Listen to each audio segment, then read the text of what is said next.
Hey there, Amanda from The Happy Homestead. Today is a really spur-of-the-moment impromptu video. I'm going to be fruiting and force fruiting my mushroom logs.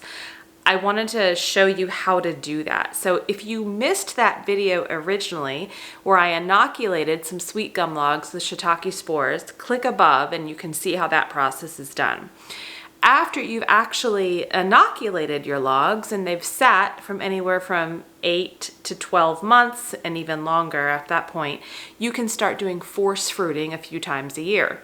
What that means is that you're soaking your logs in water and help forcing the mycelium to fruit and put up some mushrooms. So I have some logs that are about 1.5 years old. Now you do not want to do this with logs that you've just inoculated. You really need to let them sit at least 8 months, sometimes longer, and then you can start doing your force fruiting. But these logs I'm going to do today are about 1.5 years old. I haven't gotten too much from them yet. They're pretty big, like thick logs, so I know that's going to take a while for the mycelium to really colonize through the wood and do their thing. But 1.5 years at this point, I'm ready to force fruit. So I'm gonna put them in some rather large tubs, right? I've got like a kiddie pool that I use, as well as a larger tub that we bought at Tractor Supply. I'm going to fill them up with water and keep them in them from at least 2 to 2.5 days. And then I'll take them out and the mushrooms should really start popping at that point. Now I'm doing it because the rain is coming for the next few days and it's just a really great opportunity to take advantage of the weather and get this done. So I wanted to show you how to force fruit your logs. Let's get outside and get this process started.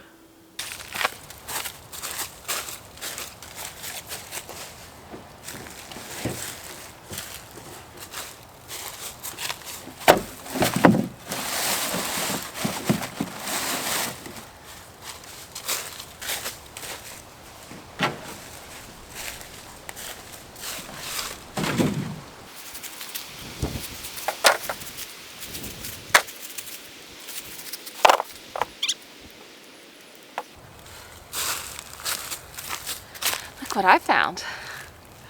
I found a mushroom. See, these logs are ready to be fruited. They are ready.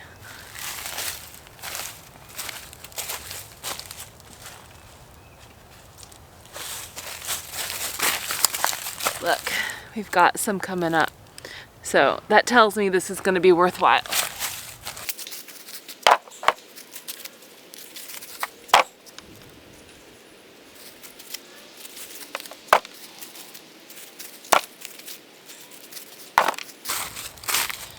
And I'm dropping my logs a bit because I don't know if this is true or not, but there's the thought process that if you kind of let your logs fall or drop, it mimics them falling to the forest floor, helps jumpstart the mycelium.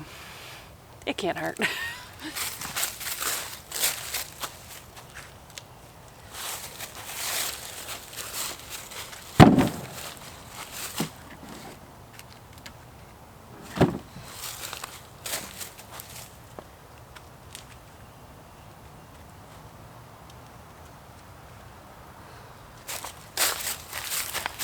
Clearly I haven't been checking. Look at this one. We'll dehydrate this one.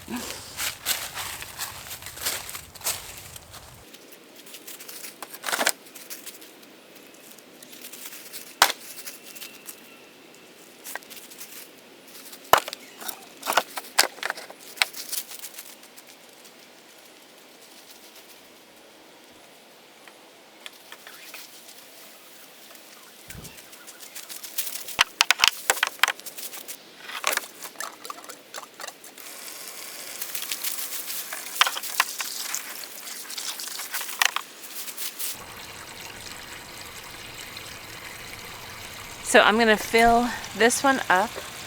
The blue one is as full as it can be at the moment, but the rain over the next few days will help keep everything wet.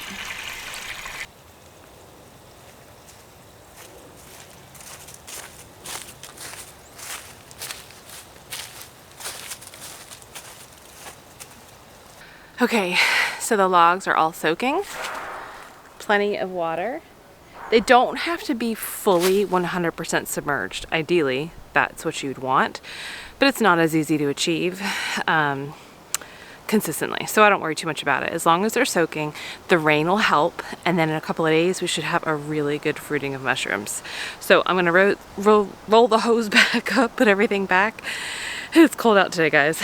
And we'll come back in a couple of days and I'll let you know how it all looks. All right, see you next time in a couple of days.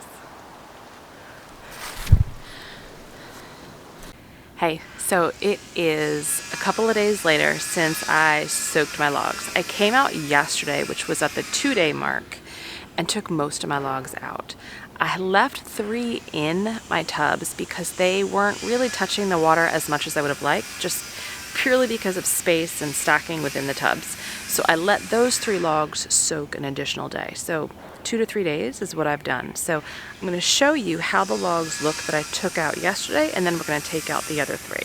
Here's the logs that I took out yesterday and stacked. And you can see there's already some activity going on here. And this is normal. This is exactly what we should see with forced fruiting. There's one there.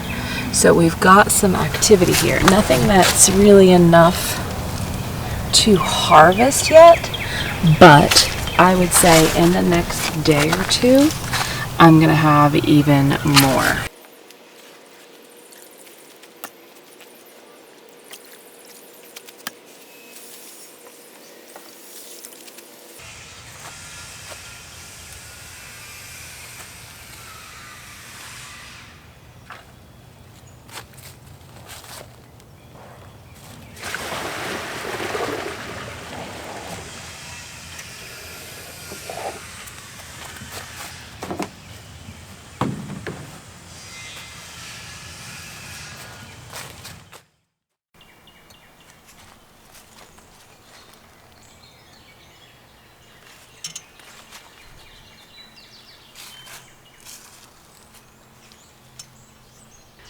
So it's been a few days and the mushrooms are fruiting. They are coming off the log. So I'm gonna harvest what I can. Now you're gonna have to check every couple of days or every day thereafter for a few days, right? Just to make sure that you get them all, because they don't all grow at the same exact rate. So you wanna cut the bigger ones off, get them inside, use them however you would, and then keep checking for some more growing. But you should get a good flush within a few days, and for a few days even that going forward.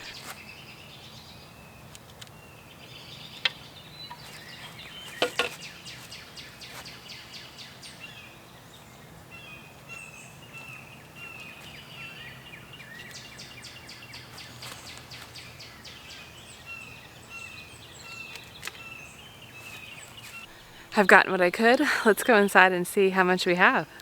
All right, let's see how much these weigh.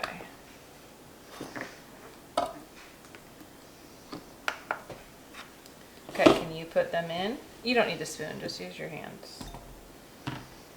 Yeah. How many do you think we got? I think we got 1, 2. No, just keep putting them in. I think we got 50. I think we got like a pound, maybe a pound, maybe. Some are certainly bigger than others. That's the biggest one yet.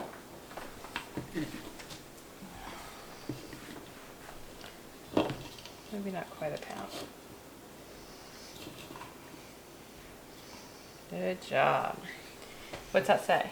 That's 83. When you 8.3 ounces of fresh shiitake mushrooms. I'm really happy with how this turned out. So remember, you can fruit your logs up to a few times a year. The more you do it, the more that you're spending the log out, right? So I try to do it no more than 3 to 4 times a year.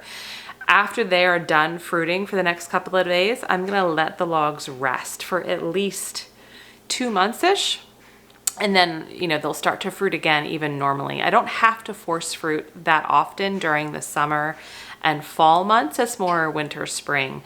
But keep in mind too, it depends what kind of spore you actually inoculated your logs with, right? Is it a warm weather strain? Is it a wide weather strain or a cold weather strain? So make sure you're understanding that and when the fruiting is best for your strain of mushrooms.